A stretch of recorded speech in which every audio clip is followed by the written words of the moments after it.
Welcome to Silent Screams, where the ordinary turns into the terrifying. Tonight's story is about a place you're supposed to feel safest, your home. But what if that place turned against you? What if you were left all alone and something started happening that made you question your sanity?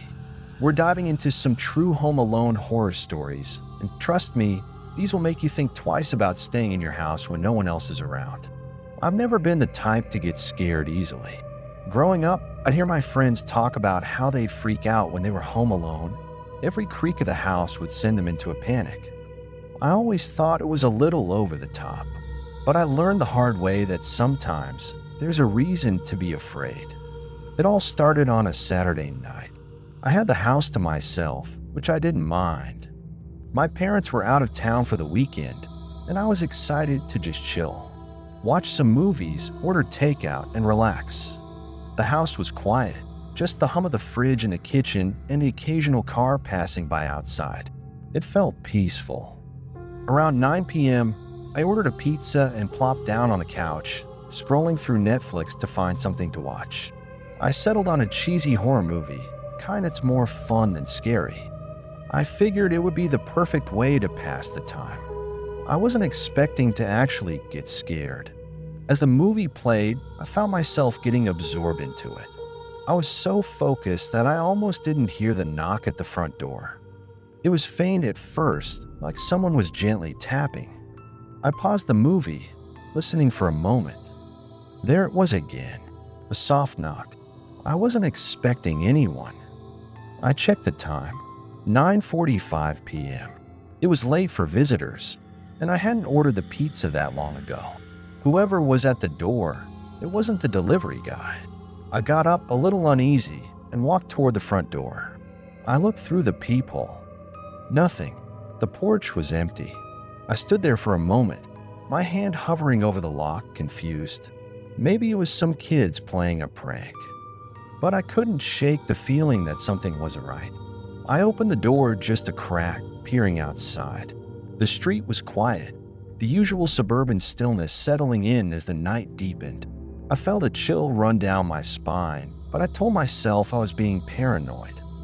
I closed the door, locked it, and went back to the couch. I tried to get back into the movie, but I couldn't shake that strange feeling. You know when you feel like someone's watching you, but you can't explain why. That's what it was like. The hairs on the back of my neck were standing up, and I kept glancing toward the window, half expecting to see someone standing there. Nothing, just darkness outside, the faint outline of the trees swaying in the wind. Then the knock came again, louder this time. I shot up, my heart racing. This wasn't funny anymore. I grabbed my phone, fully prepared to call someone, but I hesitated. I wanted to know who was at the door. I marched over, feeling a mix of anger and nerves, and looked through the peephole again. Still nothing. But this time, I didn't open the door. I just stood there, breathing heavily, my mind racing. Was someone messing with me? It didn't make sense. I hadn't heard anyone run away, and the knocks were too deliberate, too slow. I backed away from the door and sat back down on the couch, keeping my phone close. I stared at the screen, trying to ignore the nagging feeling that something was off, but I couldn't shake it. I was about to call a friend when the knock came a third time, this time even louder. It wasn't gentle anymore. It was urgent, demanding. And that's when I heard it. Footsteps. But they weren't outside. They were upstairs. I froze, my blood turning to ice. There was no one else in the house. It was just me. But I could hear it, heavy, deliberate footsteps moving across the floor above me. I stared at the ceiling, my heart pounding so hard I thought it might burst. The footsteps were slow, methodical, like someone or something was pacing. I grabbed my phone and stood up, my legs trembling beneath me. I wanted to run, but I didn't know where to go. The footsteps stopped, and the house fell silent again. For a moment, I thought maybe I'd imagined it. Maybe it was just the house settling. But then the footsteps started again. This time, they were heading toward the stairs. I took a step back, clutching my phone like it was a lifeline.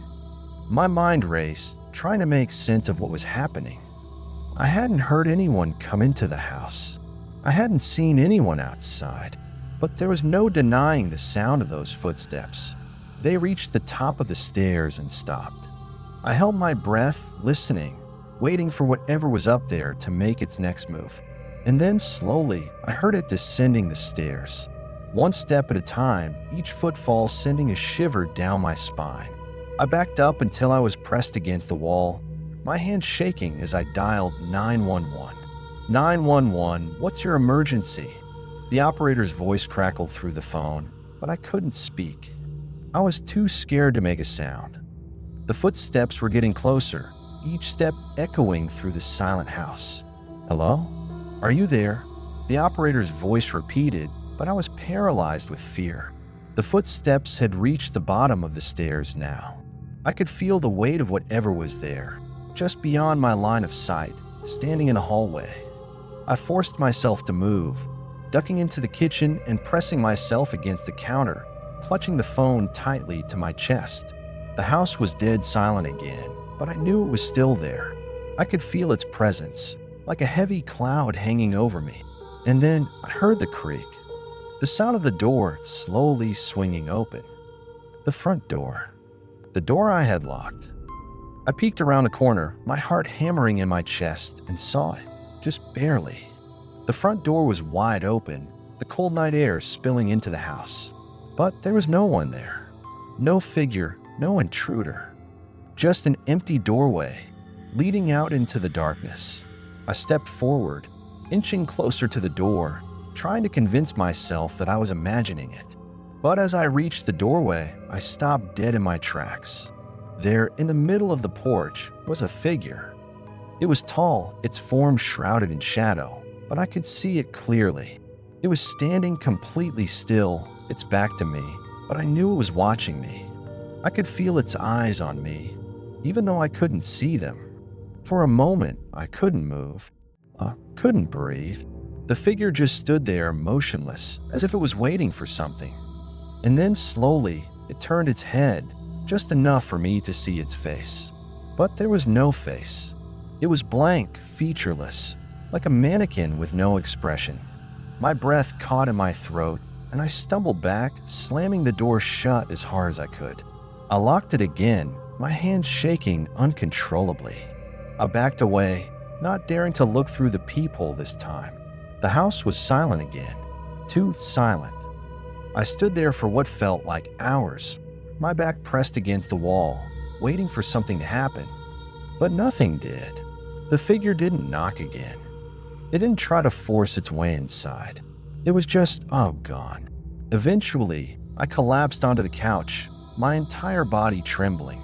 I didn't know what to do. I didn't know if I was safe, but I couldn't stay there any longer. I grabbed my phone, my keys, and bolted out of the house, not daring to look back. I stayed at a friend's place for the rest of the weekend, too scared to go back to my house. I didn't tell anyone what had happened. Who would believe me? A faceless figure standing on my porch, footsteps inside the house? It sounded insane, but I knew what I had seen. I knew what I had heard. And when I finally went back home a few days later, the first thing I noticed was the front door. It was unlocked. I could have sworn I had locked it before I left. My heart sank as I stepped inside, the familiar sense of dread washing over me again. The house was quiet, but I knew better now. I knew that whatever had been there wasn't gone. It was still watching, waiting. I didn't stay long. I couldn't. Every creak, every shadow felt like a threat. I packed up a few things and left again, unable to shake the feeling that I was being followed. And maybe I was, because sometimes, late at night when I'm alone, I still hear those footsteps. And I know it's only a matter of time before it comes back. The story doesn't end here, but I have to.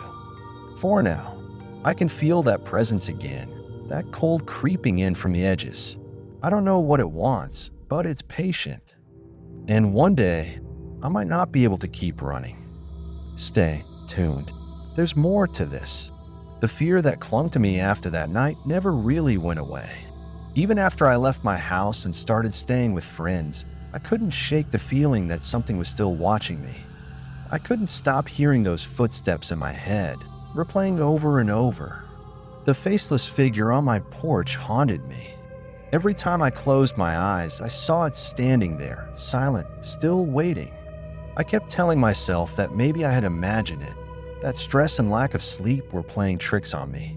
But deep down, I knew that wasn't true. Something had followed me home that night, and now it wouldn't leave me alone. The following week was a blur.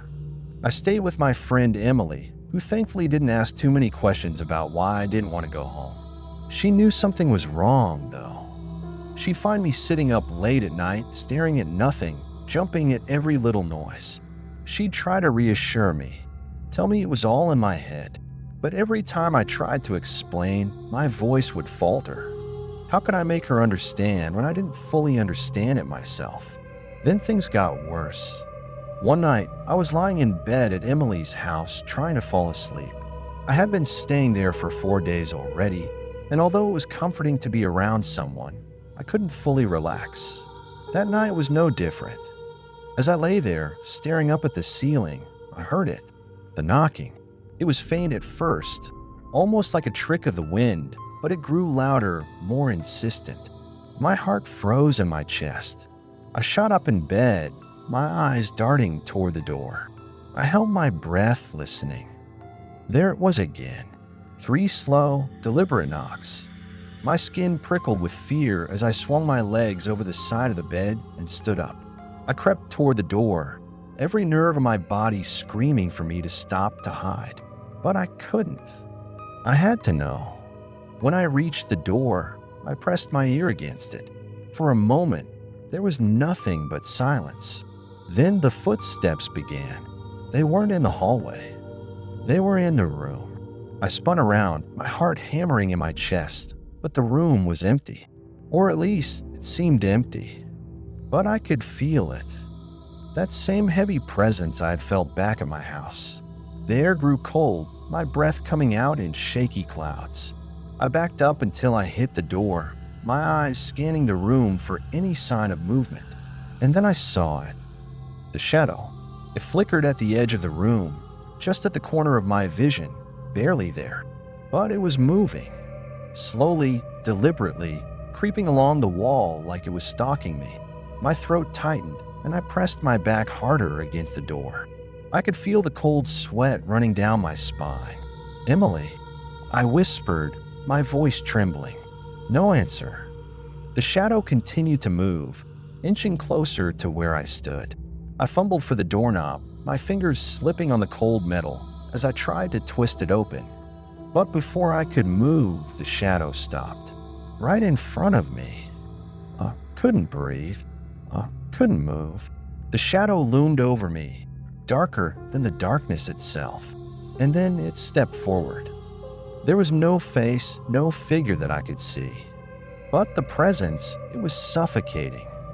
I felt like I was being crushed under the weight of it, like it was seeping into me, filling the room with an overwhelming sense of dread. My chest tightened, my vision blurred. I had to get out. I had to get away. I yanked the door open and ran. The next morning, I packed my things and left Emily's place. I didn't explain why. I just told her I needed to clear my head, and thankfully she didn't press me. I didn't want to drag her into this. Whatever this was, it had followed me here, and I couldn't let it harm her. I didn't know if it could, but I wasn't going to take the risk. I checked into a motel on the outskirts of town, hoping that putting some distance between myself and the places I'd been would help. But as soon as I settled into the cramped, musty room, I knew it wouldn't be that easy. The silence was suffocating. Every time I closed my eyes, I saw that shadow. I heard those footsteps, the knocking. My mind was unraveling, and I didn't know how to stop it. I couldn't keep running forever. That night, I lay in bed, staring at the cracked ceiling, waiting for something to happen. I didn't know what, but I could feel it coming. The air was too still, too quiet. My heartbeat echoed in my ears, loud and frantic. Hours passed, and I still didn't move. I didn't even try to sleep. I just waited. Then, at around 3 a.m., the room grew colder. I didn't need to look around to know that it was here. I could feel it, that same oppressive weight pressing down on me. My body tensed, my muscles locking up as the familiar sense of dread settled over me. I clenched my fists, bracing for the sound that I knew would come next. The footsteps. They were slow at first, almost like a soft shuffling. But they grew louder, more pronounced, as if whatever it was getting bolder. Closer. I didn't dare move. My breathing was shallow, my entire body paralyzed with fear. The footsteps stopped just outside the bathroom door. Then the knocking began. 3 slow, deliberate knocks. I squeezed my eyes shut, willing it to go away. But it didn't. The knocking continued, louder this time. The bathroom door rattled with each knock, the sound reverberating through the tiny motel room. My pulse quickened, and I forced myself to sit up, my body trembling. I had to end this. I couldn't keep running, couldn't keep hiding. Whatever was haunting me, whatever had latched onto me that night, I had to face it. I didn't know how, but I knew I couldn't live like this anymore. I stood up, my legs shaking as I crossed the room toward the bathroom. The knocking stopped as soon as I reached the door, leaving the room eerily silent. I hesitated for a moment, my hand hovering over the doorknob. My heart pounded in my chest, my throat tightening with fear. But I had no choice. I opened the door. At first, I didn't see anything. The bathroom was empty, the small window fogged up from the cold air seeping in. But then, out of the corner of my eye, I saw it. The shadow. It was standing in the corner, darker than before, its form shifting and writhing like it was barely holding itself together. I swallowed hard, my mouth dry as I stared at the thing in front of me. It didn't move, didn't make a sound, but I could feel its eyes, if it even had eyes, locked onto me. The air grew heavier, colder, until I could barely breathe. "What do you want?" I whispered, my voice barely audible. The shadow shifted, flickering like a candle caught in the wind. For a moment, it looked like it was going to vanish, but then it surged forward, rushing toward me with a speed that left me breathless. I stumbled backward, my body slamming into the wall behind me. The room spun, and I could feel the shadow pressing against me, pushing into me. I gasped, my vision blurring as the cold seeped into my skin. My head swam, and for a moment I thought I was going to pass out. But then, just as quickly as it had come, the pressure lifted. I opened my eyes, and the shadow was gone. The room was still cold, the air still heavy, but the oppressive presence was gone. I stood there, panting, trying to catch my breath. My mind raced, trying to make sense of what had just happened. Had I imagined it? Was I losing my mind? I didn't stay to find out. I grabbed my bag and ran. I don't know what that thing was or why it had chosen me. I don't know why it followed me from my house to Emily's and then to the motel. But I do know one thing, it's gone now. I haven't heard the footsteps since that night. I haven't seen the shadow.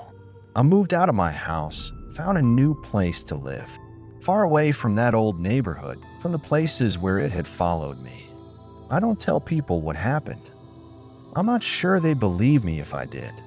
But sometimes, late at night, when the wind is howling outside my window, I think I can still hear it. The faintest echo of footsteps, distant but unmistakable. I tell myself it's just the wind. I tell myself it's over. But deep down, I'm not so sure. And maybe, just maybe, it's waiting for the right moment to come back.